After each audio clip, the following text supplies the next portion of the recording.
Introducción. Existe una necesidad. ¿Prepara adecuadamente la escuela a los niños para enfrentar el mundo real? Estudia mucho, obtén buenas calificaciones y encontrarás un trabajo bien pagado con grandes beneficios, solían decir mis padres. Su meta en la vida era proporcionar una educación universitaria a mi hermana mayor y a mí, de manera que tuviéramos la mejor oportunidad de éxito en la vida. Cuando finalmente obtuve mi diploma en 1976, me gradué como contadora con honores. Casi como la primera de mi clase, en la Universidad Estatal de Florida, mis padres habían logrado su meta. Ese fue el logro más importante de sus vidas. De acuerdo con su plan maestro, fui contratada por uno de los 8 despachos de contadores más importantes. Me esperaba una larga carrera y el retiro a edad temprana. Mi esposo Michael siguió un camino similar.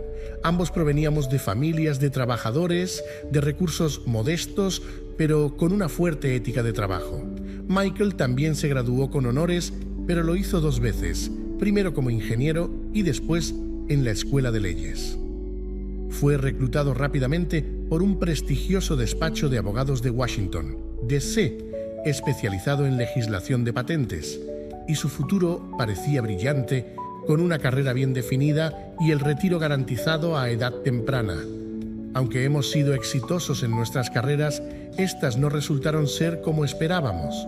Ambos cambiamos de trabajo varias veces, por razones correctas, pero no contamos con planes de pensión a nuestro nombre.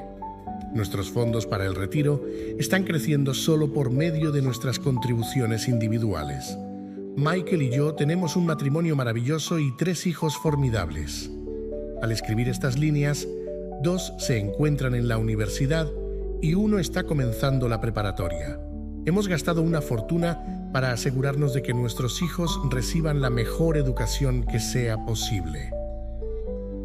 Un día de 1996, uno de mis hijos regresó a casa desilusionado de la escuela. Estaba aburrido y cansado de estudiar. ¿Por qué debo dedicar tiempo a estudiar temas que nunca utilizaré en la vida real?, protestó. Sin pensar, le respondí: porque si no obtienes buenas calificaciones, no podrás ingresar a la universidad. Sin importar si voy o no a la universidad, respondió, voy a ser rico. Si no te gradúas en la universidad, no obtendrás un buen empleo, le respondí con un timbre de pánico y preocupación maternal. Y si no tienes un buen empleo, ¿cómo planeas volverte rico? Mi hijo sonrió y meneó lentamente la cabeza en señal de tedio. Habíamos tenido esa conversación muchas veces antes. Inclinó la cabeza y puso los ojos en blanco. Mis palabras de sabiduría maternal estaban cayendo en oídos sordos una vez más.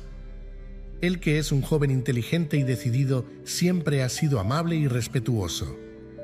Mamá, comenzó. Era mi turno de recibir una lección. Ponte al día. Mira a tu alrededor. Las personas más ricas no se volvieron ricas debido a su educación. Mira a Michael Jordan y a Madonna. Incluso Bill Gates, que abandonó Harvard, fundó Microsoft. Ahora es el hombre más rico de Estados Unidos y todavía no cumple 40 años. Hay un lanzador de béisbol que gana más de $4 millones al año. A pesar de que ha sido clasificado como débil mental, se produjo un largo silencio entre nosotros. Me di cuenta de que le estaba dando a mi hijo el mismo consejo que mis padres me habían dado. El mundo que nos rodea ha cambiado, pero el consejo no. Recibir una buena educación y obtener buenas calificaciones ya no constituye una garantía para el éxito, y nadie parece haberse dado cuenta de ello, excepto nuestros hijos. Mamá, continuó, no quiero trabajar tan duro como lo hacen tú y mi papá. Ustedes ganan mucho dinero y vivimos en una casa enorme con muchos juguetes. Si sigo tu consejo, terminaré como tú, trabajando cada vez más duro tan solo para pagar más impuestos y tener más deudas.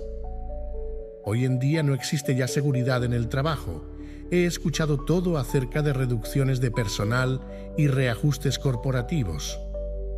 También sé que actualmente los graduados de las universidades ganan menos de lo que ganabas tú cuando te graduaste. Mira a los médicos. No ganan tanto dinero como solían ganar antes. Yo sé que no puedo depender de la seguridad social o de las pensiones de retiro de las compañías. Necesito nuevas respuestas. Él tenía razón. Necesitaba nuevas respuestas.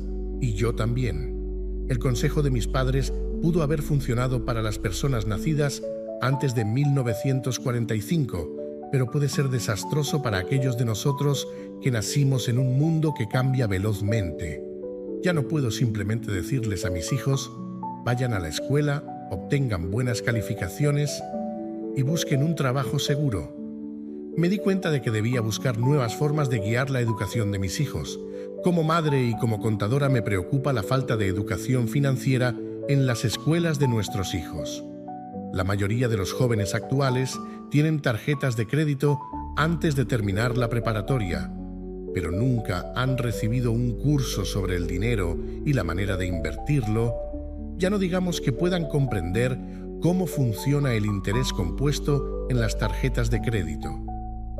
Para decirlo de manera sencilla, sin conocimientos sobre finanzas y la manera en que funciona el dinero, no están preparados para encarar el mundo que les espera, un mundo en que el gasto es privilegiado en demérito del ahorro.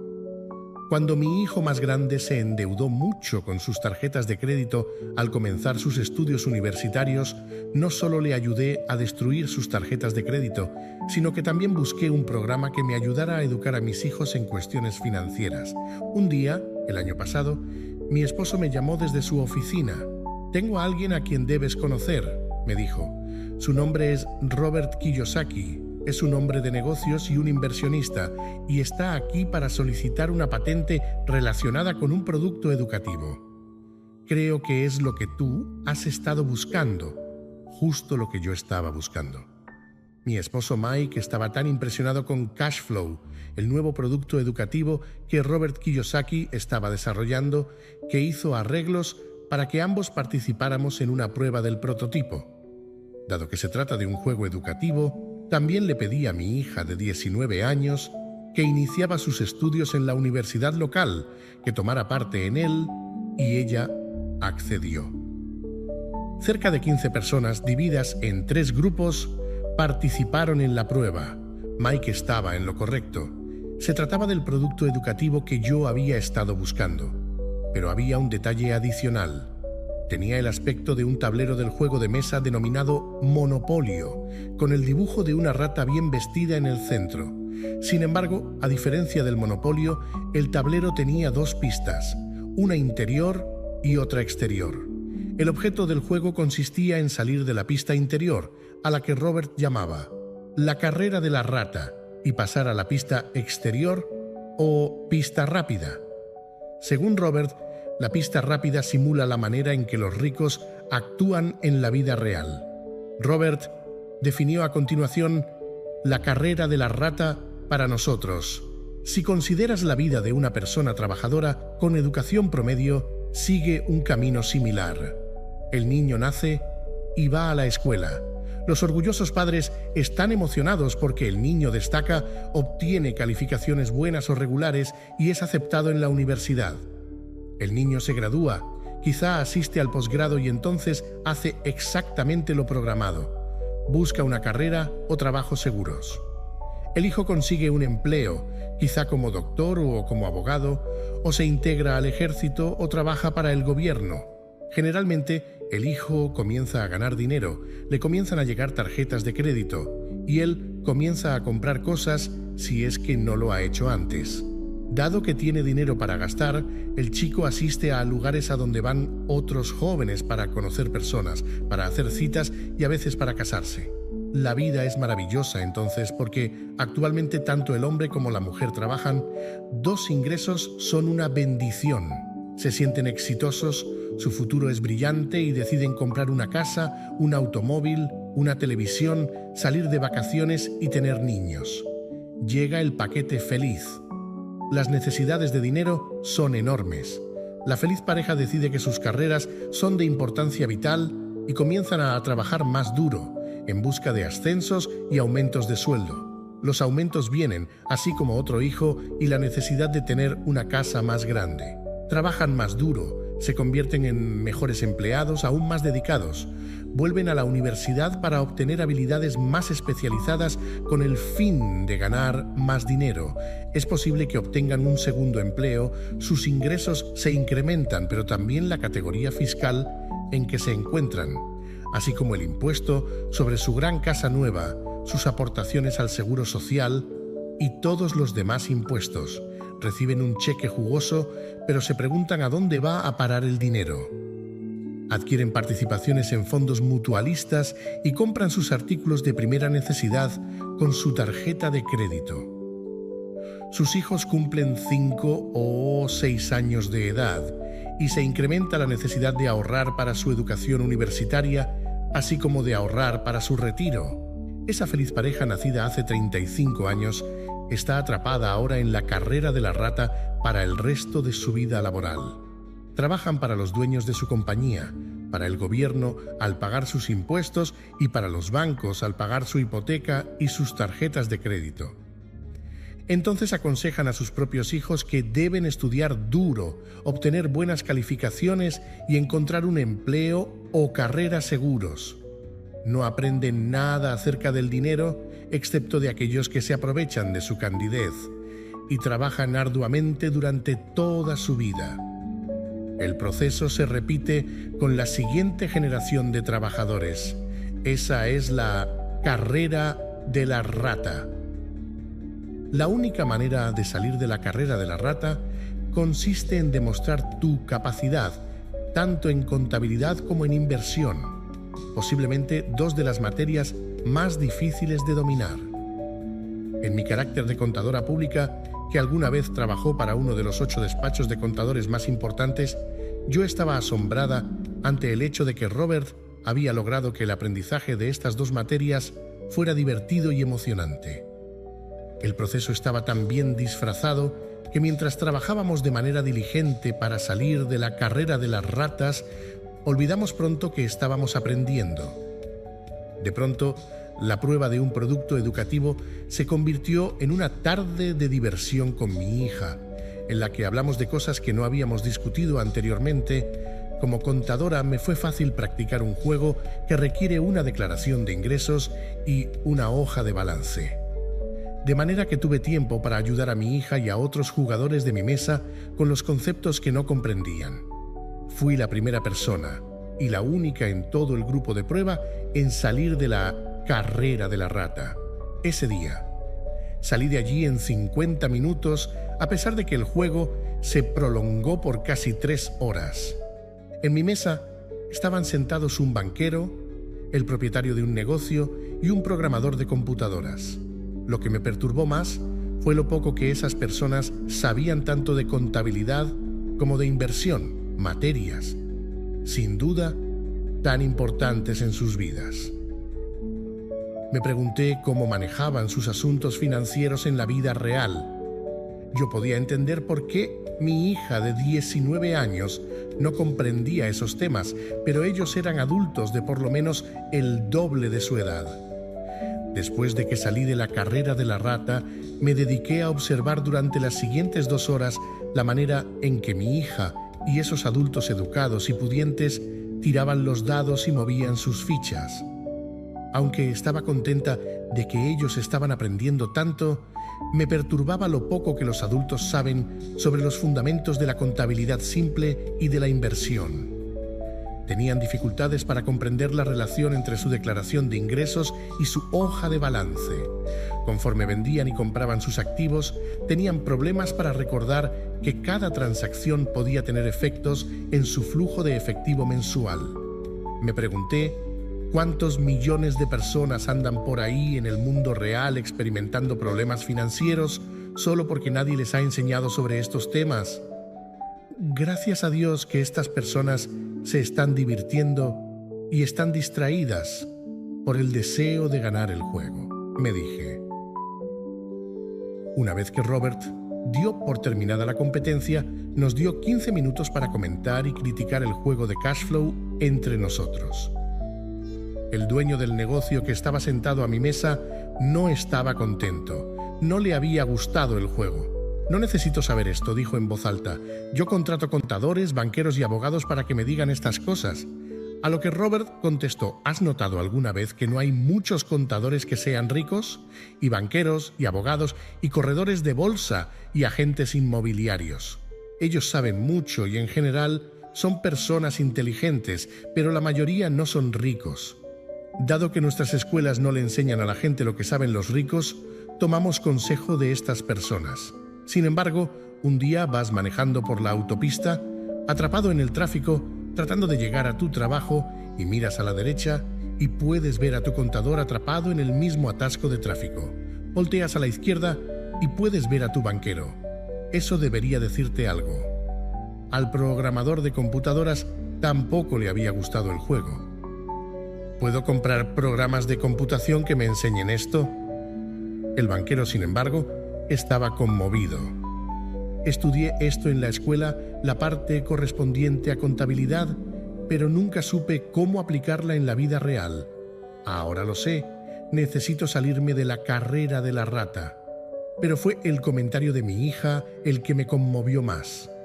Me divertí aprendiendo, dijo. Aprendí mucho sobre la manera en que el dinero funciona realmente y cómo invertirlo.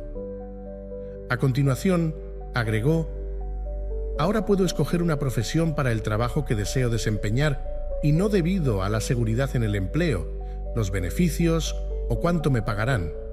Si aprendo lo que enseña este juego, estaré en libertad de hacer y estudiar lo que mi corazón desea estudiar.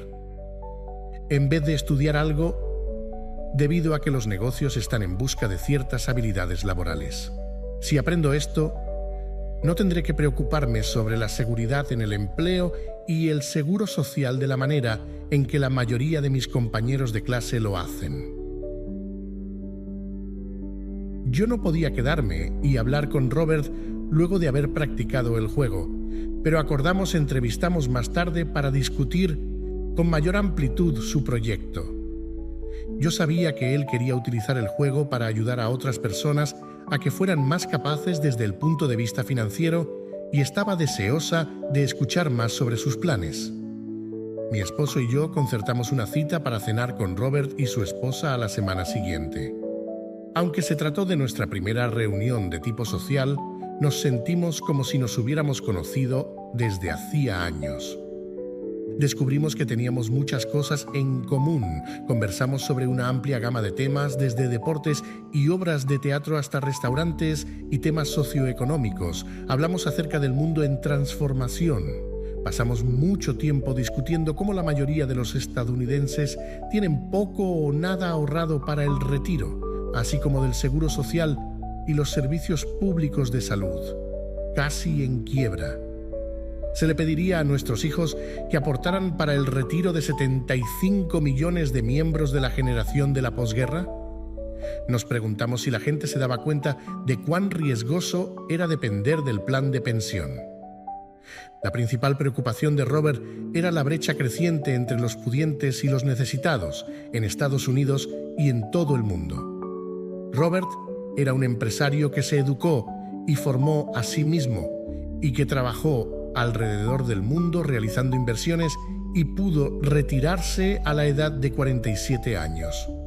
Sin embargo, dejó su retiro porque comparte la misma preocupación que yo tengo por nuestros hijos. Él sabe que el mundo ha cambiado, pero no así la educación. De acuerdo con Robert, los niños pasan varios años en un sistema educativo anticuado, estudiando materias que nunca pondrán en práctica y preparándose para un mundo que ya no existe. Actualmente, el consejo más peligroso que puede usted darle a un hijo es: ve a la escuela, obtén buenas calificaciones y busca un trabajo seguro, le gusta decir. Ese es un consejo obsoleto, un mal consejo. Si usted pudiera ver lo que ocurre en Asia, en Europa, en Sudamérica, estaría tan preocupada como yo. Robert considera que es un mal consejo, porque si desea que sus hijos tengan un futuro financiero seguro, no pueden jugar de acuerdo con las reglas antiguas. Simplemente es demasiado riesgoso. Le pregunté qué quería decir con reglas antiguas. Las personas como yo juegan de acuerdo con un conjunto de reglas diferentes a las que usted utiliza, me dijo. ¿Qué pasa cuando una corporación anuncia una reducción de sus operaciones? Despiden a la gente, le respondí. Las familias quedan lastimadas. El desempleo se incrementa. Sí, pero ¿qué ocurre con la compañía, en especial con una compañía que cotiza en la bolsa de valores?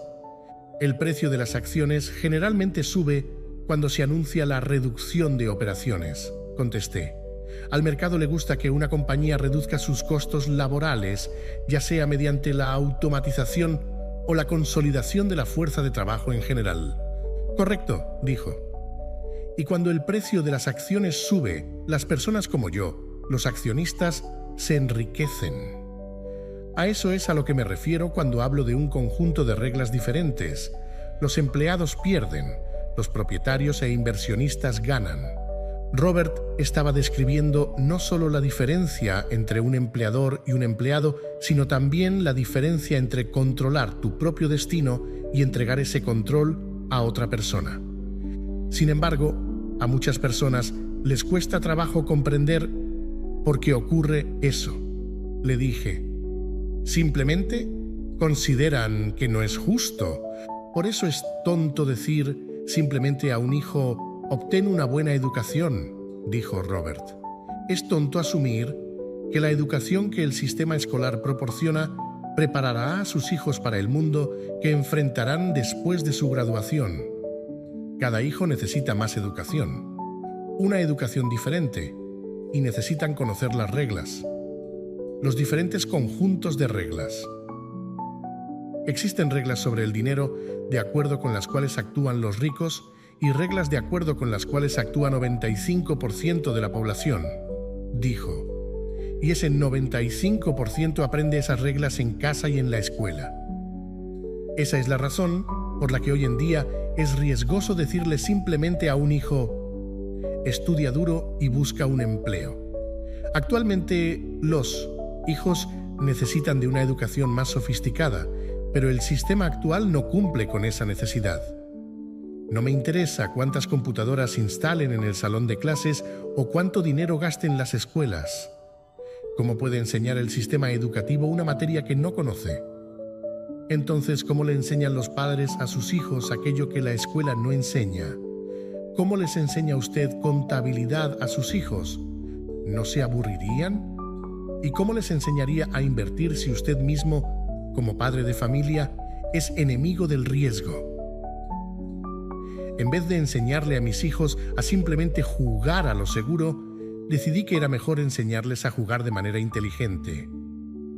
¿Cómo enseñaría entonces usted a sus hijos acerca del dinero y de todas las cosas de las que hemos conversado? Le pregunté a Robert. ¿Cómo puede usted hacer que eso sea sencillo para los padres, cuando ellos mismos no lo comprenden? Escribí un libro sobre ese tema, dijo. ¿En dónde está? En mi computadora. Ha estado allí desde hace años, en fragmentos aislados. Ocasionalmente agrego algo, pero nunca me he dedicado a reunir los fragmentos. Comencé a escribirlo después de que otro libro que escribí se convirtió en un bestseller, pero nunca he terminado el nuevo. Está en fragmentos. Y efectivamente, estaba en fragmentos. Después de leer las secciones aisladas, decidí que el libro tenía méritos y que era necesario compartir su contenido, especialmente en estos tiempos cambiantes. Aceptamos participar con Robert como coautores del libro. Le pregunté qué tanta información financiera consideraba él que necesitaría un hijo. Me respondió que eso dependería del hijo. Él supo a edad temprana que quería ser rico y tuvo la suerte de tener como figura paterna a un hombre rico y dispuesto a guiarlo. La educación es la base del éxito, dijo Robert. Las habilidades escolares son importantes, tanto como las habilidades financieras y de comunicación. Lo que sigue es la historia de los dos padres de Robert, uno rico y el otro pobre, que permite exponer las habilidades que él ha desarrollado a lo largo de su vida. El contraste entre los dos padres proporciona una perspectiva importante. Yo he apoyado, integrado y editado el libro. A los contadores que lean este libro les digo dejen a un lado su conocimiento académico y abran la mente a las teorías que Robert presenta. A pesar de que muchas de ellas desafían las bases mismas de los principios de contabilidad aceptados generalmente, proporcionan una perspectiva valiosa sobre la manera en que los verdaderos inversionistas analizan y toman sus decisiones de inversión. Cuando nosotros como padres recomendamos a nuestros hijos que vayan a la escuela, estudien duro y obtengan un buen empleo, a menudo lo hacemos debido a un hábito cultural. Eso siempre ha sido lo correcto. Cuando conocí a Robert, sus ideas me inquietaron inicialmente. Como fue criado por dos padres, se le enseñó a esforzarse en pos de dos metas diferentes. Su padre educado le aconsejó trabajar para una corporación. Su padre rico le aconsejó ser dueño de la corporación. Ambos caminos requerían educación, pero las materias de estudio eran completamente diferentes. Su padre educado alentó a Robert a ser una persona inteligente. Su padre rico alentó a Robert a saber cómo contratar a personas inteligentes. Tener dos padres ocasionó muchos problemas. El verdadero padre de Robert era el superintendente de educación del estado de Hawái. Para la época en que Robert tenía 16 años de edad, la amenaza de «si no obtienes buenas calificaciones, no obtendrás un buen trabajo» tenía poco efecto. Él sabía ya que su camino era el de ser dueño de corporaciones, no el de trabajar para ellas. De hecho, de no haber sido por la guía persistente y sabia de un consejero de la escuela preparatoria, Robert pudo no haber asistido a la universidad. Él lo admite. Robert estaba deseoso de comenzar a conformar sus activos, pero finalmente estuvo de acuerdo que una educación universitaria también le sería benéfica. A decir verdad, las ideas contenidas en este libro son probablemente demasiado radicales o inalcanzables para la mayoría de los padres de la actualidad. A algunos padres de familia les cuesta ya suficiente trabajo simplemente mantener a los hijos en la escuela. Sin embargo, a la luz de los tiempos cambiantes, como padres necesitamos estar abiertos a ideas nuevas y atrevidas. Alentar a nuestros hijos a que se conviertan en empleados es aconsejarles que paguen más impuestos de los que les corresponde en justicia a lo largo de su vida, con pocas esperanzas de contar con una pensión o sin ella. Y es verdad que los impuestos son el mayor gasto de una persona. De hecho, la mayoría de las familias trabaja desde enero hasta mediados de mayo para el gobierno, tan solo para cubrir sus impuestos. Se requieren nuevas ideas y este libro las proporciona. Robert asegura que los ricos enseñan a sus hijos de manera diferente. Ellos les enseñan a sus hijos en casa, durante la cena. Esas ideas no son quizá las que usted elegiría para discutir con sus hijos, pero le agradecemos que las considere. Le aconsejo que continúe buscando. En mi opinión, como madre y como contadora pública, el concepto de simplemente obtener buenas calificaciones y encontrar un buen empleo es una idea vieja. Necesitamos aconsejar a nuestros hijos de manera más sofisticada. Necesitamos ideas nuevas y una educación diferente. Es posible que decirle a nuestros hijos que se esfuercen por ser buenos empleados al mismo tiempo que luchan por ser dueños de su propia corporación de inversiones no sea una mala idea.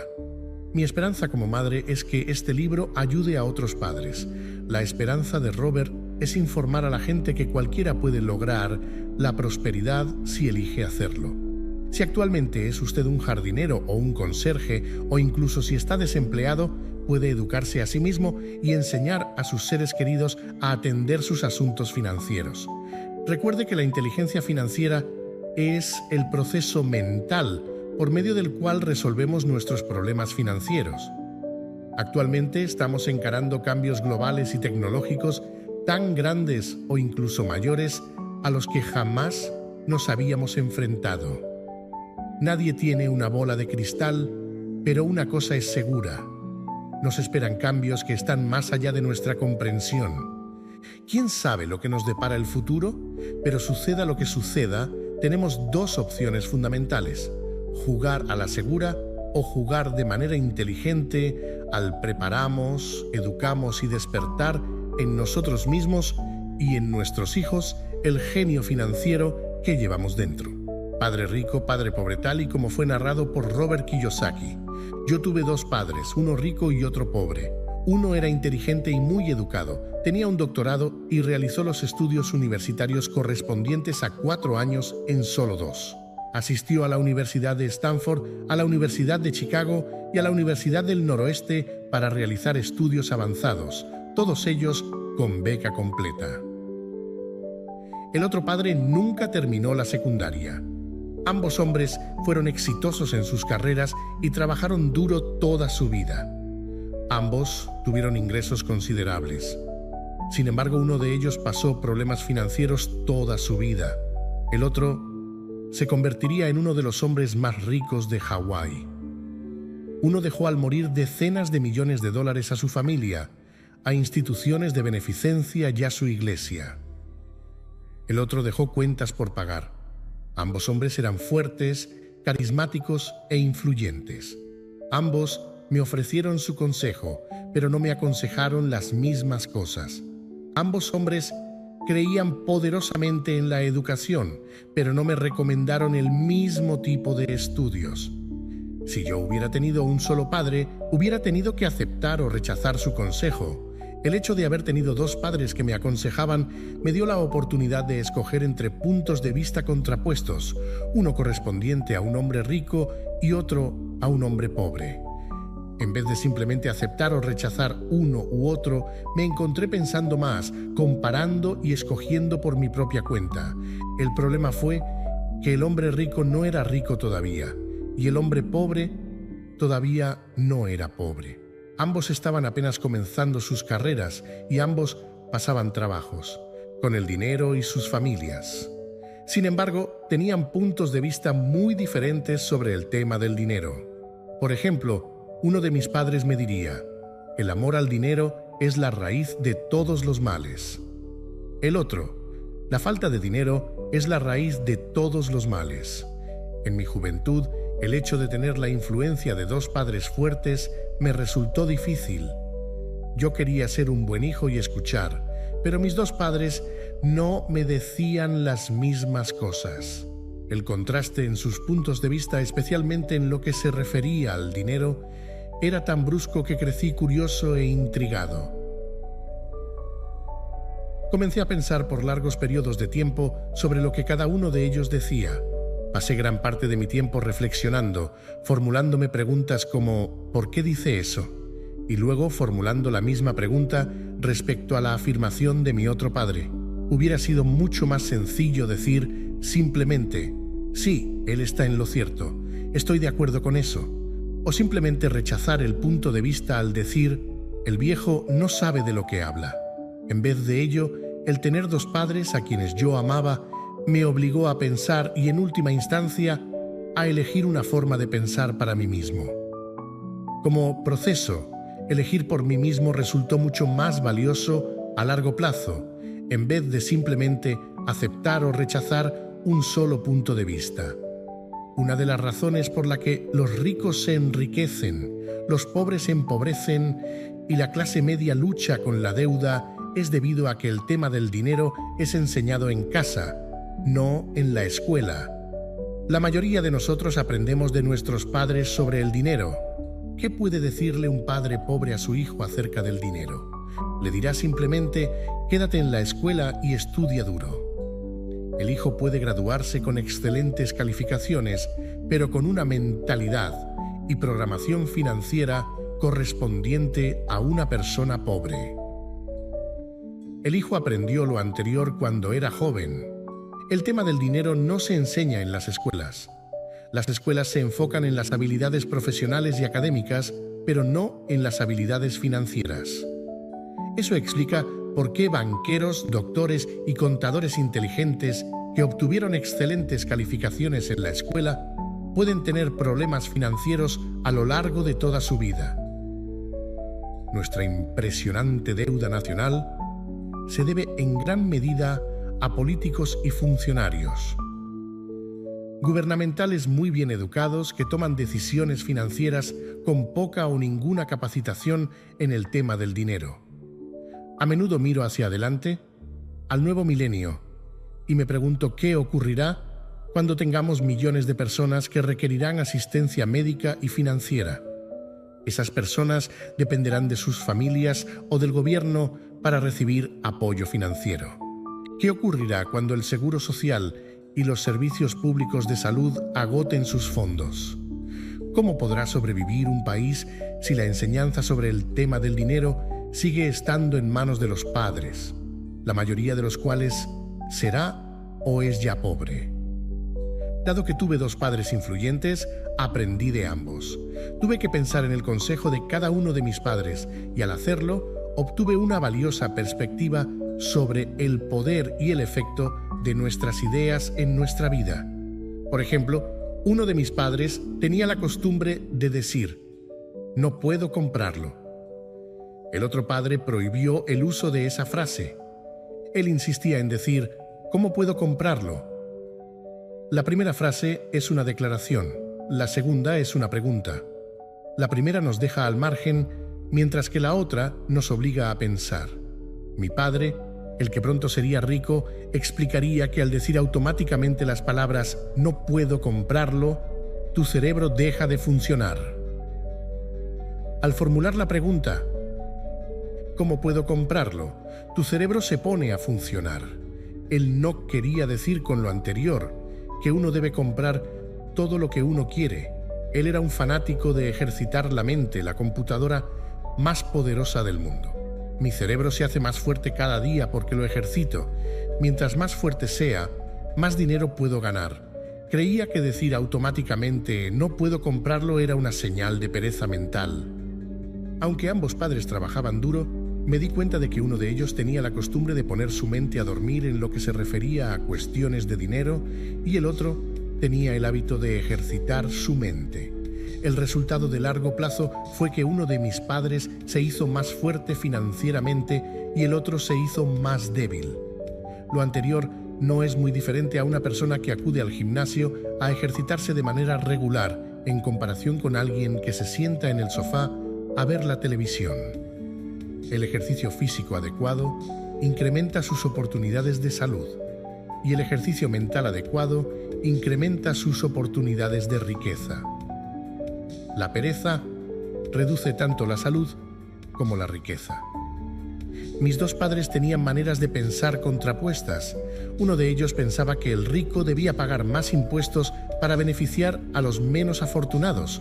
El otro decía: "Los impuestos castigan a quienes producen y recompensan a quienes no producen". Uno de mis padres me recomendaba: "Estudia duro para que encuentres una buena compañía para la cual trabajar". El otro recomendaba: "Estudia duro para que encuentres una buena compañía que comprar". Uno de ellos decía: "La razón por la que no soy rico es porque tengo a mis hijos". El otro decía: "La razón por la que debo ser rico es porque tengo a mis hijos". Uno alentaba la conversación sobre dinero y negocios durante la cena. El otro había prohibido hablar de dinero durante la cena. Uno decía: "En lo que se refiere al dinero, juega a lo seguro, no tomes riesgos". El otro decía: "Aprende a manejar el riesgo". Uno creía que nuestra casa es nuestra inversión más grande y nuestro activo más importante. El otro consideraba que mi casa es un pasivo y si tu casa es tu inversión más grande, estás en problemas. Ambos padres pagaban sus cuentas a tiempo. Sin embargo, uno las pagaba en primer término, mientras que el otro lo hacía al último. Uno de mis padres creía que una compañía o el gobierno debía hacerse cargo de uno y sus necesidades. Siempre le preocupaban los incrementos de salario, los planes de jubilación, los beneficios médicos, los permisos por enfermedad, las vacaciones y otros detalles. Estaba impresionado con dos de sus tíos que se unieron al ejército y obtuvieron un paquete de jubilación y beneficios de por vida luego de 20 años de servicio activo. Amaba la idea de los beneficios médicos y de los privilegios que el ejército ofrece a los jubilados. También le gustaba el sistema de nombramientos irrevocables de la universidad. La idea de la protección laboral de por vida y de los beneficios laborales parecía más importante en ocasiones que el empleo mismo. A menudo decía: «He trabajado duro para el gobierno y merezco esos beneficios». El otro creía en la total independencia financiera. Se manifestaba en contra de la mentalidad de los merecimientos y de la manera en que dicha mentalidad creaba personas más débiles y con necesidades financieras. Hacía mucho hincapié en ser competente desde el punto de vista financiero. Uno de mis padres pasaba trabajos para ahorrar unos cuantos dólares. El otro simplemente creaba inversiones. Uno de mis padres me enseñó cómo redactar un currículum vitae impresionante, con el fin de obtener un buen empleo. El otro me enseñó cómo escribir planes financieros y de negocios poderosos, con el fin de que yo pudiera crear empleos. Ser el resultado de dos padres fuertes me permitió darme el lujo de observar los efectos que las ideas diferentes tienen sobre la vida de uno. Me di cuenta de que las personas realmente dan forma a sus vidas por medio de sus pensamientos. Por ejemplo, mi padre pobre decía siempre: «Yo nunca seré rico». Y esa profecía se volvió realidad. Mi padre rico, por otra parte, siempre se refirió a sí mismo como rico. Decía cosas como: «Yo soy rico y los ricos no hacen esto». Incluso cuando quedó en bancarrota luego de un gran revés financiero, continuó refiriéndose a sí mismo como un hombre rico. Se cubría diciendo: «Hay una diferencia entre ser pobre y estar quebrado. Uno puede estar quebrado temporalmente, uno es pobre eternamente». Mi padre pobre también diría: «No me interesa el dinero» o «El dinero no importa». Mi padre rico decía siempre: «El dinero es poder». Es posible que el poder de nuestras ideas no pueda ser medido o apreciado jamás, pero me pareció obvio durante mi juventud que debía estar consciente de mis ideas y de la manera en que me expresaba.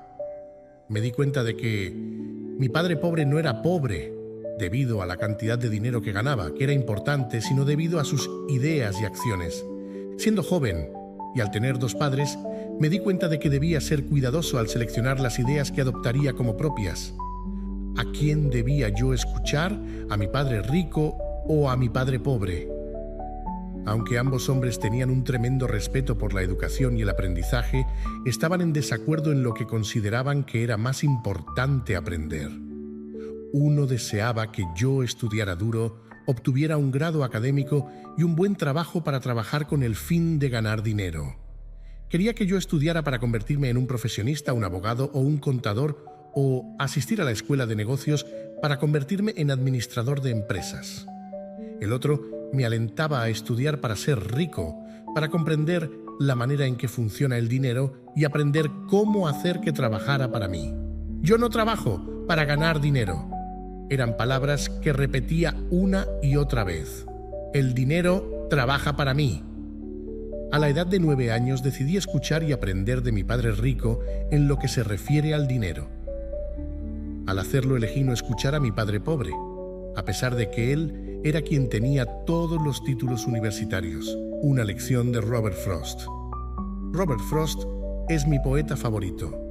Aunque me gustan muchos de sus poemas, mi favorito es El camino que no escogí. Utilizo su lección casi todos los días, El camino que no escogí.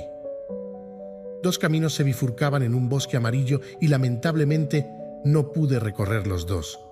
Y siendo yo un viajero solitario, largo tiempo me detuve y miré por uno de ellos, tan lejos como pude hasta donde se perdía en la maleza. Entonces consideré el otro, tan recto como el anterior y poseedor quizá de mejor derecho, porque el pasto era más alto y deseaba ser recorrido, aunque quienes habían pasado por allí los habían desgastado casi por igual. Y esa mañana ambos se tendían en hojas que ninguna pisada había ennegrecido. Dejé el primero para otro día. Y sin embargo, sabedor de que un camino lleva al otro, dudé si alguna vez regresaría. Debería decir esto con un suspiro. En algún momento, dentro de muchas eras, dos caminos se bifurcaban en el bosque, y yo tomé el camino menos transitado. Y esa ha sido la diferencia, Robert Frost. Y esa ha sido toda la diferencia. A lo largo de los años he reflexionado sobre el poema de Robert Frost. La elección de no escuchar los consejos y la actitud de mi padre más educado fue una decisión dolorosa, pero fue una decisión que forjó el resto de mi vida. Una vez que decidí a quién escuchar, dio inicio mi educación en lo relacionado con el dinero. Mi padre rico me enseñó a lo largo de 30 años hasta que cumplí 39 años de edad. Dejó de hacerlo una vez que se dio cuenta de que yo sabía y comprendía totalmente lo que había tratado de meterme insistentemente en la cabeza, a menudo dura. El dinero es una forma de poder, pero lo que es más poderoso es la educación financiera. El dinero va y viene, pero si usted tiene la educación sobre la manera en que funciona el dinero, usted obtiene poder sobre él y puede comenzar a acumular riqueza. La razón por la que el pensamiento positivo por sí solo no funciona es debido a que la mayoría de las personas asistieron a la escuela y nunca aprendieron la manera en que funciona el dinero, por lo que pasan sus vidas trabajando para ganar dinero. Dado que yo solo tenía 9 años de edad cuando comencé las lecciones que me enseñó mi padre rico, estas eran sencillas. Y cuando todo estaba dicho, solo había 6 lecciones principales que se repitieron durante 30 años. Este libro trata de esas 6 lecciones expuestas de la manera más sencilla posible, tal y como mi padre me las enseñó. Las lecciones no pretenden ser respuestas sino guías. Las guías le ayudarán a usted y a sus hijos a enriquecerse sin importar lo que ocurra en un mundo en constante cambio e incertidumbre. Lección 1. Los ricos no trabajan por dinero. Lección 2. ¿Por qué enseñar especialización financiera? Lección 3. Atienda su propio negocio. Lección 4. La historia de los impuestos y el poder de las corporaciones. Lección 5. Los ricos inventan el dinero. Lección 6. Trabaje para aprender, no para ganar dinero. Lección 1. Los ricos no trabajan por dinero. Papá, ¿puedes decirme cómo volverme rico? Mi padre dejó a un lado el periódico vespertino. ¿Por qué quieres volverte rico, hijo? Porque la mamá de Jimmy apareció al volante de su nuevo Cadillac y ellos se fueron a pasar el fin de semana su casa en la playa. Jimmy invitó a 3 de sus amigos, pero Mike y yo no fuimos invitados. Nos dijeron que no nos invitaban porque éramos niños pobres. ¿Ellos dijeron eso?, preguntó mi padre incrédulo. Sí, lo dijeron, respondí herido. Mi padre meneó la cabeza en silencio, empujó sus anteojos sobre su nariz y volvió a leer el periódico. Yo me quedé a la espera de una respuesta. Corría el año 1956. Yo tenía 9 años de edad. Por un capricho del destino, yo asistía a la misma escuela pública a la que los ricos enviaban a sus hijos. El nuestro era un pueblo en una plantación de azúcar. Los gerentes de la plantación y otras personas pudientes del pueblo, como los doctores, los dueños de negocios y los banqueros, enviaban a sus hijos a esa escuela del 1º al 6º grado. Luego de pasar el 6º grado, sus hijos generalmente eran enviados a escuelas particulares. Dado que mi familia vivía a un lado de la calle de esa escuela, yo asistí a ella. Si hubiera vivido en la acera de enfrente, hubiera tenido que ir a una escuela diferente con los hijos de familias como la mía. Luego del 6º grado, esos niños y yo asistiríamos a la secundaria pública y a la preparatoria pública. No había escuela particular para ellos o para mí. Mi padre finalmente dejó el periódico. Me di cuenta de que estaba pensando. Bien, hijo, comenzó lentamente. Si quieres ser rico, tienes que aprender a hacer dinero. ¿Cómo puedo hacer dinero?, pregunté. Bien, hijo, utiliza tu cabeza, me dijo sonriente. Lo que quería decir era: eso es todo lo que voy a decirte, o no sé la respuesta, no me avergüences. Se forma una sociedad. A la mañana siguiente le dije a Mike, mi mejor amigo, lo que mi padre me había dicho. Hasta donde sé, Mike y yo éramos los únicos niños pobres en esa escuela. De la misma forma que yo, Mike estaba en esa escuela por un capricho del destino. Alguien había dibujado una línea para definir el distrito escolar y nosotros terminamos en la escuela de los niños ricos. Nosotros no éramos realmente pobres, pero sentíamos como si lo fuéramos, porque todos los demás niños tenían guantes de béisbol nuevos, bicicletas nuevas, todo nuevo. Mi madre y mi padre nos proporcionaban las cosas básicas, como la comida, la vivienda y la ropa. Pero eso era todo. Mi padre solía decir, si quieres algo, trabaja para obtenerlo. Nosotros queríamos cosas, pero no había mucho trabajo disponible para niños de 9 años. ¿Qué hacemos para ganar dinero?, preguntó Mike. No sé, le dije. ¿Pero quieres ser mi socio? Aceptó y de esa manera, ese sábado por la mañana, Mike se convirtió en mi primer socio de negocios. Pasamos toda la mañana pensando en ideas sobre cómo ganar dinero. Ocasionalmente hablábamos acerca de los niños ricos que estaban en la casa de playa de Jimmy, divirtiéndose. Nos dolía un poco, pero ese dolor era bueno, porque nos inspiró a seguir pensando en la manera de ganar dinero. Finalmente, esa tarde una iluminación nos vino a la mente. Se trataba de una idea que Mike había tomado de un libro de ciencia que había leído.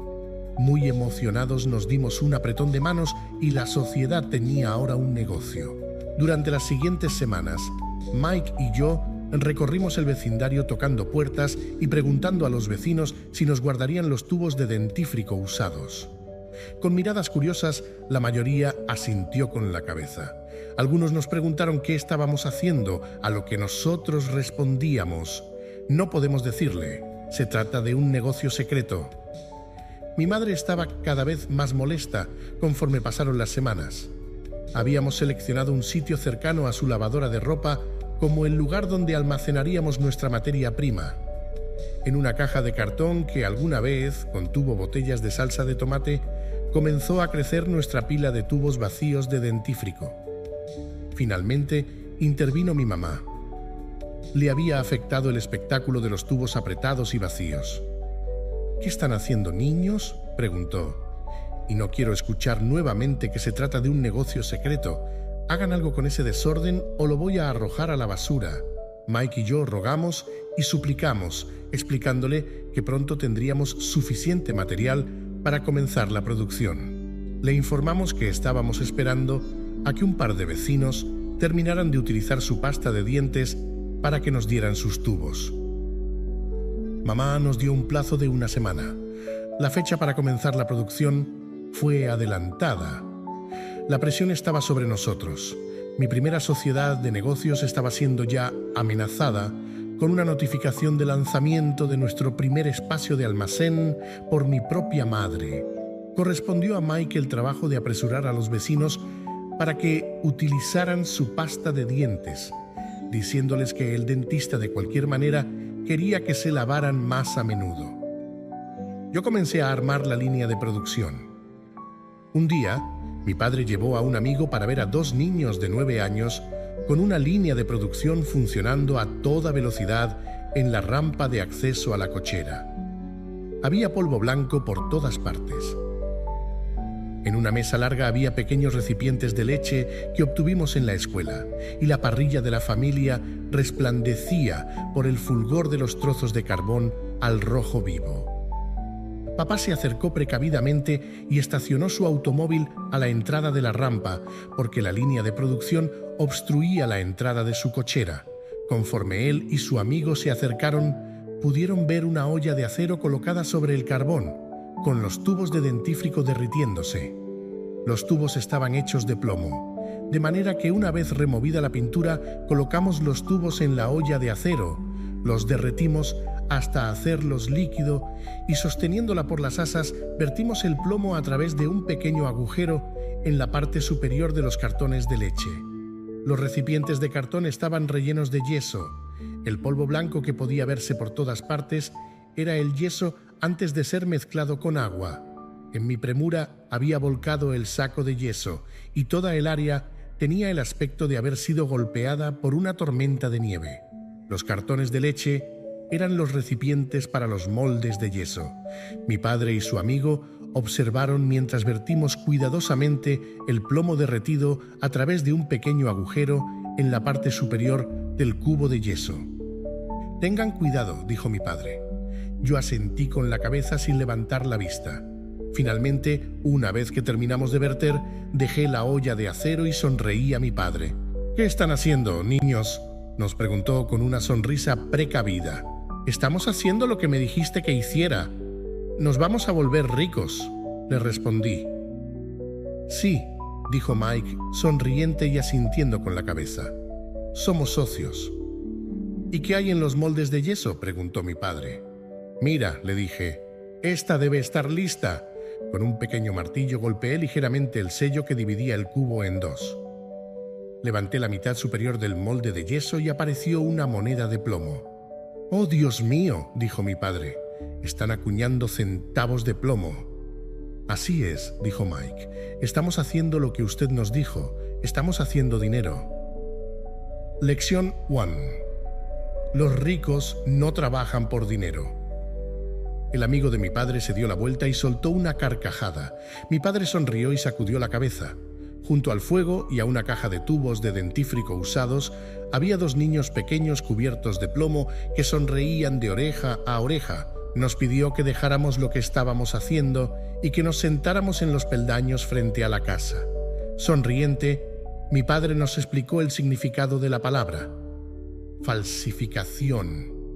Nuestros sueños se habían desvanecido. «¿Quieres decir que esto es ilegal?», preguntó Mike con voz entrecortada. «Déjalos», dijo el amigo de mi padre. «Es posible que estén desarrollando un talento natural». Mi padre le clavó la mirada. «Sí, es ilegal», dijo amablemente mi padre, «pero ustedes han mostrado una gran creatividad y originalidad de pensamiento. Sigan trabajando. Realmente estoy orgulloso de ustedes».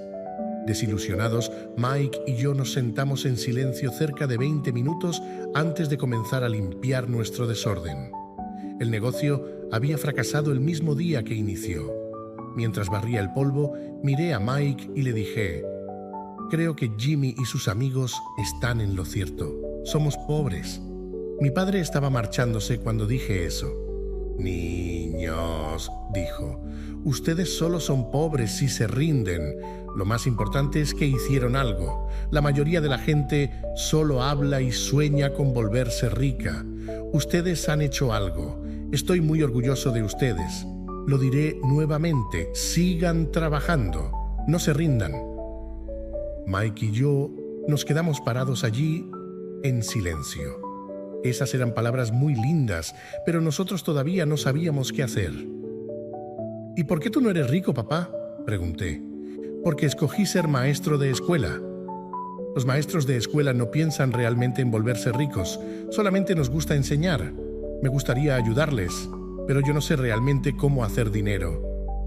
Mike y yo nos dimos la vuelta y continuamos limpiando. «Ya sé», dijo mi padre.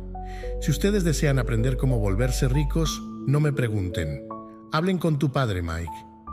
«¿Mi papá?», preguntó Mike con un gesto de sorpresa en el rostro. «Sí, tu padre», repitió mi papá con una sonrisa. «Tu papá y yo tenemos el mismo banquero y él se la pasa elogiando a tu padre. Me ha dicho muchas veces que tu padre es muy brillante en lo que se refiere a ganar dinero». «¿Mi papá?», preguntó Mike nuevamente incrédulo. «Entonces, ¿por qué no tenemos un automóvil bonito y una linda casa como esos niños ricos en la escuela?» «Un carro y una casa bonitos no significan necesariamente que tú eres rico o que conoces la manera de hacer dinero», respondió mi padre. «El papá de Jimmy trabaja para la plantación de azúcar. Él no es muy diferente de mí. Él trabaja para una compañía y yo trabajo para el gobierno. La compañía le compra el automóvil. La compañía azucarera está en problemas financieros y es posible que el papá de Jimmy no tenga nada pronto. Tu papá es diferente, Mike. Él parece estar construyendo un imperio y yo sospecho que en unos cuantos años será un hombre muy rico». Al escuchar lo anterior, Mike y yo volvimos a emocionarnos. Con nueva energía, Comenzamos a limpiar el desorden causado por nuestro primer negocio fracasado. Conforme limpiábamos, hacíamos planes sobre cómo y cuándo hablaríamos con el padre de Mike. El problema es que el papá de Mike trabajaba mucho y a menudo no regresaba a casa sino hasta muy tarde. Su padre era propietario de unos almacenes, una compañía constructora, una cadena de tiendas y 3 restaurantes. Los restaurantes lo mantenían fuera hasta tarde. Mike tomó el autobús a su casa después de que terminamos de limpiar. Iba a hablar con su padre cuando llegara a casa esa noche y le preguntaría si le enseñaría la manera de Volvemos Ricos. Mike prometía llamarme tan pronto como hablara con su padre, incluso si era tarde. El teléfono sonó a las 8:30 p.m. «Muy bien», dijo, «el próximo sábado», y colgó. El padre de Mike había aceptado reunirse con Mike y conmigo. A las 7:30 del sábado por la mañana, tomé el autobús para dirigirme a la parte pobre del pueblo. Lección 1. Los ricos no trabajan por dinero.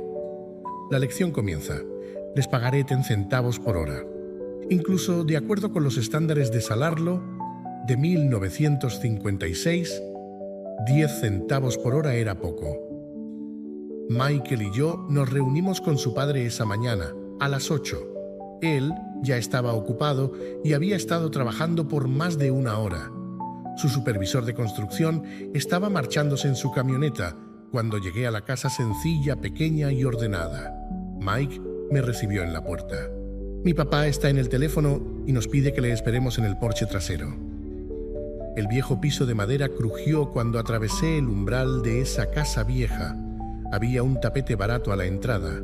El tapete estaba allí para ocultar los años de uso de incontables pisadas que el piso había soportado. Aunque estaba limpio, necesitaba ser reemplazado. Me sentí claustrofóbico cuando entré a la angosta estancia que estaba llena de muebles viejos y enmohecidos que hoy en día serían piezas de colección. 2 mujeres, un poco mayores que mi madre, estaban sentadas en el sofá. Con ellas estaba sentado un hombre vestido como obrero. Llevaba pantalones y camisa caqui bien planchados, pero sin almidón, y botas de trabajo lustradas. Era aproximadamente 10 años más grande que mi padre.